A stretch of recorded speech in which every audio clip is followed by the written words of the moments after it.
ভারতের উত্তর পূর্ব প্রান্তে রহস্যে ঘেরা 7টি রাজ্যকে একত্রে বলা হয় সেভেন সিস্টার্স।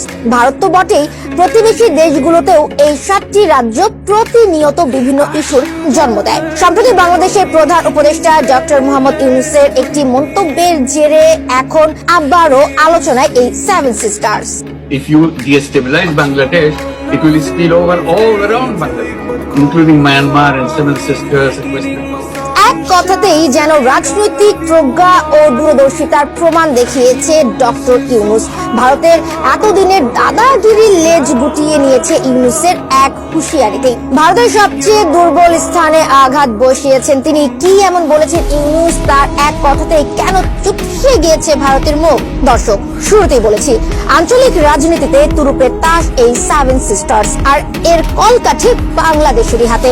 ভারত যদি বাংলাদেশকে অস্থিতিশীল করার পায়তারা চালিয়ে যেতে থাকে, বাংলাদেশের এক চালেই তখন খণ্ড বিখণ্ড হয়ে যেতে পারে ভারত। সেভেন সিস্টার্স তথা ভারতের অরুণাচল প্রদেশ, মেঘালয়, আসাম, মণিপুর, মিজোরাম, নাগাল্যান্ড এবং ত্রিপুরা, এই 7টি রাজ্য দীর্ঘদিন ধরেই স্বাধীনতার সংগ্রাম চালিয়ে যাচ্ছে ভারতের বিরুদ্ধে।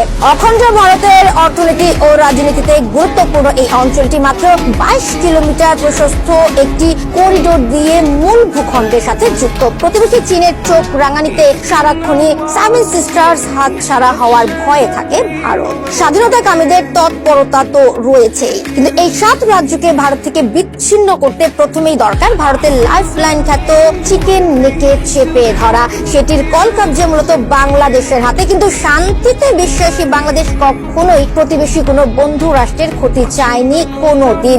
ভারত যেন ভুলে গিয়েছিল সেই কথা। নিজের অনুগত শেখ হাসিনাকে ক্ষমতায় বসিয়ে সাম্রাজ্যবাদ কায়েম করতে চেয়েছিল বাংলাদেশি। তাই তো ক্ষমতার ভার পেয়েই ভারতকে ইউনূস বলেন, বাংলাদেশকে কেউ অস্থিতিশীল করতে চাইলে ভারতের সেভেন সিস্টার্স পশ্চিমবঙ্গ সব জায়গাতেই ছড়িয়ে পড়বে অস্থিরতা।